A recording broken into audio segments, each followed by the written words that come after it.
ముందుగా మీకు ప్యానలిస్ట్ అందరికీ మన సిటీ 24x7 వీక్షకులందరికీ కూడా నమస్కారం అండి.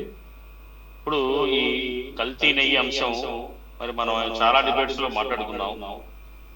సరే, ఆ పాత సంగతులన్నీ పక్కన పెడితే ఏ సంస్థ సప్లై చేసింది, వాళ్ళు సప్లై చేయడానికి కావాల్సిన నిబంధనలను ఏ రకంగా సడలించారు, ఇవన్నీ కూడా పక్కన పెడితే తాజాగా మరి ఆయన డెవలప్మెంట్ చూస్తే గనక సిట్ సిబిఐ ఆధ్వర్యంలో ఉన్న సిట్ కొన్ని ఉన్న ఛార్జ్ షీట్ లో చెప్పింది క్లియర్ గా ఏం చెప్పిందంటే సింథటిక్ కెమికల్స్ కలపబడింది, యానిమల్ ఫ్యాట్స్ ఉన్నట్టుగా ఆధారాలు దొరకలేదు. కానీ ఫోలిక్ యాసిడ్ ఏదో యాసిడిటీ ఉన్న కెమికల్స్ తోటి పాలు ఒక చుక్క కూడా పాల పదార్థం లేకుండా కృత్రిమ పాలు తయారు చేసి సరఫరా చేశారు. దాని ద్వారా నెయ్యి తీసి సరఫరా చేశారు అనేది క్లియర్ కట్ గా మరి సిబిఐ ఆధ్వర్యంలో ఉన్న సిట్ చెప్పింది. దాని తర్వాత దినేష్ కుమార్ ఆధ్వర్యంలో ఏకసభ్య కమిషన్ ని ప్రభుత్వం నియమించింది.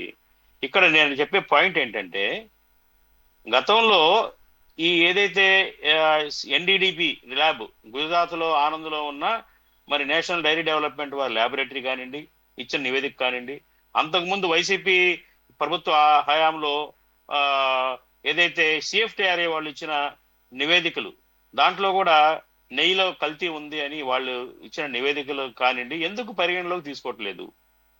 ఆ నివేదికలు యొక్క ఆధారాలు ఉంటాయి, ల్యాబొరేటరీలో ఉంటాయి, ఆ రికార్డ్స్ లో ఉంటాయి, వాటిని ఎందుకు పరిగణలోకి తీసుకోవట్లేదు? Number 1 point. ఒకటి, నిబంధనలు సడలించడం, అలౌ చేయటం, వీటిని 3 దశల్లో మరి తనిఖీ చేసి ఉపయోగించటం అనే అంశాలు ఏదో కఠినమైన చెక్స్ ఉంటాయో టీడీటీ ఆధ్వర్యంలో, మరి వాటికి సంబంధించిన రికార్డ్స్ ని ఎందుకు నివేదికల్లో రావటం లేదు, పొందుపరచట్లేదు? అప్పుడున్న అనిల్ సింఘాల్ ఏదైతే పాత్ర ఉందో అతని పాత్రని ఎందుకు ఈ కమిటీలు, ఈ దినేష్ కుమార్ కమిటీ కానివ్వండి, అట్లాగే సిట్ ద్వారా ఉన్న కమిటీ కానివ్వండి, ఎందుకు వాళ్ళ పాత్రని నిర్ధారించట్లేదు? అసలు ఇంకొకటి, ఆ బోర్డు, టీడీటీ బోర్డుకి మరి అది నేతృత్వం వహిస్తున్న సుబ్బారెడ్డి గారు ఏదైతే చైర్మన్ గా ఉన్నారో ఆయనకి ఎంతవరకు బాధ్యత ఉంది దీంట్లో? ఎందుకంటే ఏ నిర్ణయం తీసుకున్నా బోర్డు తీసుకోవాలి. ఇట్లాంటి చాలా ముఖ్యమైన నిర్ణయాలు బోర్డు సభ్యులు, బోర్డు చైర్మన్ కలిసి తీసుకుంటారు. ఏదన్నా స్పూరియస్ ఘీ ఉంది అంటే గనక దాని మీద యాక్షన్ ప్లాన్ తీసుకోవాలి. ఆల్రెడీ బ్లాక్ లిస్ట్ లో పెట్టాము, తీసుకోలేదని చెప్పేసి కొన్ని నివేదికలు ఇచ్చారు. మరి వాటి పట్ల ఎందుకు పట్టించుకోలేదు? అసలు అసలు కెమికల్ కలిసినా, పామ్ ఆయిల్ కలిసినా అది తప్పే కదా. సరే, జంతువులకు కలవలేదు, అవి కలిసినట్టు రిపోర్ట్ ఇచ్చింది కదా ఛార్జ్ షీట్ లో, అది తప్పే కదా. ఆ తప్పుకి శిక్ష ఏంటి? ఎవరు బాధ్యులు వహించాలి? ఎవరిని బాధ్యుల్ని చేయాలి? ఎవరి మీద క్రిమినల్ కేసులు మరి కట్టాలి? ఇవన్నీ కూడా వదిలేసి మళ్ళీ ఇంకో కమిషన్ ని ఎందుకు ప్రభుత్వం ఏర్పాటు చేసింది? దీని పర్పస్ ఏంటి? ఈ కమిషను మరి సిఎస్ ఆధ్వర్యంలో డీజీపీ మరి మరి న్యాయశాఖ సెక్రటరీ సభ్యులుగా ఈ కమిషన్ పాత్ర ఏంటి? ఆల్రెడీ ప్రూవ్ అయిన అంశాలు చాలా ఉన్నాయి. ఇప్పుడు ఎందుకు ఈ కమిషన్ ఏం చేయాలి? ఏం చేయబోతుంది ఈ కమిషను? ఈ కమిటీ ఏం చేయబోతుంది? ఎవరిని శిక్షించాలో నిర్ధారిస్తుందా, లేదా అసలు దీనికి ఏమి జరగలేదని చెప్పేసి నిర్ధారిస్తుందా? ఎందుకు? ఆల్రెడీ ప్రూఫ్లు ఉన్నాయి, ల్యాబొరేటరీ రిపోర్ట్స్ వచ్చినాయి, అట్లాగే ఛార్జ్ షీట్ లో చాలా ఎవిడెన్సెస్ మెన్షన్ చేసింది సిట్టు. దాని తర్వాత ఆయన కొద్దిగా దినేష్ కుమార్ ఆధ్వర్యంలో ఇచ్చిన నివేదిక మాత్రం కరెక్ట్ గా లేదు, క్లారిటీగా లేదు.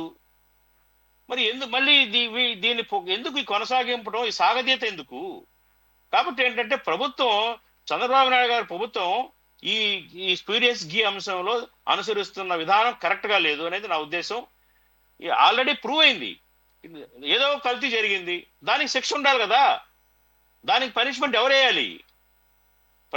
ప్రభుత్వ ప్రధాన కార్యదర్శి శిక్ష విధిస్తాడా? రేపు మళ్ళీ ఈ కమిటీ వేసి ఈ కమిటీ సభ్యులందరూ కూడా నిర్ణయించి మళ్ళీ శిక్ష. ఆల్రెడీ ఇప్పుడు ఇచ్చిన నివేదిక మీద చర్యలు ఎందుకు తీసుకోరనేది మా ప్రశ్న. కాబట్టి ఇదంతా సాగదీత వ్యవహారం. అసలు టెండర్లు అప్పచెప్పిన సంస్థలు కూడా బోగస్ సంస్థలని నిరూపితమైంది. దానికి ఎవిడెన్సెస్ ఉన్నాయి.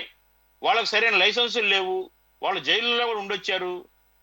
తర్వాత దీనికి అనుమతించిన అధికారులు, పర్యవేక్షించాల్సిన బోర్డు ఫెయిల్ అయిపోయినాయి. తర్వాత ఈయన మన వైసీపీ మిత్రుడు అంటున్నారు 2014 నుంచి 2019 వరకు జరిగిన దాని మీద ఎందుకు పట్టించుకోరు, ఎందుకు తీయరు అంటున్నారు. నేను ఆయన్ని అడుగుతున్నా, మీరు 19 నుంచి 24 వరకు అధికారంలో ఉన్నప్పుడు 2014 నుంచి 19 వరకు జరిగిన మరి ఆ భాగవతాన్ని మీరు ఎందుకు బయటికి తీయలేకపోయారు? మీరు ఎందుకు అడగలేకపోయారు? ఎందుకు గత ప్రభుత్వం మీద చర్యలు తీసుకోలేకపోయారు? అప్పుడున్న ఏదైతే చైర్మన్, అట్లాగే ఈఓ, అట్లాగే బోర్డు సభ్యుల మీద మీరు ఎందుకు మీరు కేసులు పెట్టలేకపోయారు? మీ ఆధ్వర్యంలో ఇవాళ ఎందుకు మాట్లాడతారు? ఇవాళ బయటకు వచ్చింది 2024 తర్వాత బయటకు వచ్చింది ఎన్డీడీఏ ల్యాబ్ రిపోర్ట్ బయటకు వచ్చింది. ఎన్డీడీఏ ల్యాబ్ రిపోర్ట్ అంటే ఆషామాషి కాదు. వాళ్ళు దాంట్లో క్లియర్ కట్ గా యానిమల్ ఫ్యాట్ ఉందని మెన్షన్ చేశారు. అది నిజమా కాదా నిర్ధారించాల్సిన పాయింట్ ఉంది. నిజమా కాదా అనే దానికి ఆ ఎన్డీడీఏ ల్యాబ్ లో టెస్ట్ చేసిన వివరాలు రికార్డ్ అయి ఉంటాయి, రిజిస్టర్ లో రాసి ఉంటాయి. ఏ బేసిస్ మీద ఏ ప్రాసెస్ లో ల్యాబొరేటరీలో టెస్ట్ జరిగింది అనేది వివరాలు ఉంటాయి. దాన్ని ఎందుకు ప్రాతిపదికగా తీసుకోరనేది నా క్వశ్చన్. అట్లాగే సిఎఫ్టిఆర్ఏ నివేదికల్ని ఎందుకు బుట్ట దాఖలు చేశారు? మళ్ళీ కొత్తగా ఏం కనిపెడతారు? ఎప్పుడో జరిగిపోయిన ఒక భాగవతానికి ఇప్పుడు చెక్కబలని దేనికి? ఏ ఎవిడెన్స్ లాగుతారు? ఇవాళ టిటిడి రికార్డ్స్ ఉన్నాయి. టిటిడి బోర్డు మరి మినిట్స్ బుక్ తీస్తే ఆ మినిట్స్ బుక్ లో ఎవరెవరు సంతకాలు పెట్టారు, ఏ పాయింట్ల మీద మినిట్స్ లో తీర్మానాలు చేశారు, ఏ కంపెనీలకి మరి నిబంధనలు మార్చాలని చెప్పేసి ఎవరి సిఫార్సు తోటి ఆ మినిట్స్ లో రాసుకుంటారు. ఎవరి సిఫార్సులతోటి నిబంధనలు మార్చారనేది మినిట్స్ లో ఉంటాయి. అదే ఎవిడెన్సెస్. ఇంకేం కావాలండి ఎవిడెన్సెస్? ఇక్కడ కల్తీ జరిగింది అనేది వాస్తవం, ఆ ఛార్జ్ షీట్ లో పెట్టబడింది. అట్లాగే ల్యాబొరేటరీ రిపోర్ట్లు ఇచ్చినాయి, ఊరికే రావు కదా ల్యాబొరేటరీ రిపోర్ట్స్.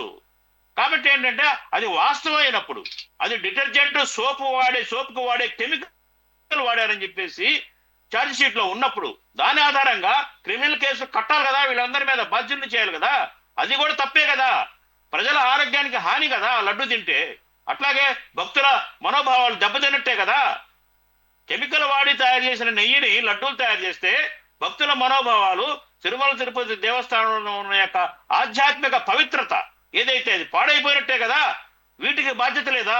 వీ నేరాలు కావా? వీటి శిక్షలు ఉండవా? ప్రభుత్వం ఎందుకు నిమ్మకు నీరెత్తున్నట్టు ఇంకా సాగతీత ఏంటిది? సాగతీత ఏంటండి ఇది? ఎవడన్నా ఒక దొంగతనం చేస్తే, మామూలుగా సాధారణమైన వ్యక్తి దొంగతనం చేస్తే వెంటనే ఆ ఆధారాలు ఏదో పట్టుకొని ఆ వస్తువు తీసుకొని వాడి మీద కోర్టు సబ్మిట్ చేస్తారు కదా. క్రిమినల్ కేసు కట్టి ఇన్ని ఎవిడెన్సెస్ ఉన్నా సాగతీస్తున్నారు. అదే సార్ బాజీ గారు, ఇవన్నీ చూస్తే ఎలా ఉంటుందంటే మనమే అనుకుంటాం ప్రజలు లేకపోతే మనలాంటి వాళ్ళం, అబ్బా ఈ రెండు కూడా ప్రత్యర్థి పార్టీలు అని చెప్పేసి. ఏది ఎవరికి ప్రత్యర్థి కాదని ఈరోజు డిఎంకే, ఆ ఏఐడిఎంకే కూడా అక్కడ వాళ్ళ ప్రయత్నాలు చూస్తే అర్థమవుతుంది. కాబట్టి ఇక్కడ కూడా మరి ఏమన్నా మాట్లాడుకున్నారేమో మరి రూపాయి గారిగా. అదే చూద్దాం ఎలాగో. నెక్స్ట్ తమిళనాడు ఎపిసోడ్ కూడా ఉంది, మాట్లాడదాం. కోటేశ్వర గారు మాట్లాడేసిన తర్వాత ఆయన వ్యూ పాయింట్ తీసుకున్న తర్వాత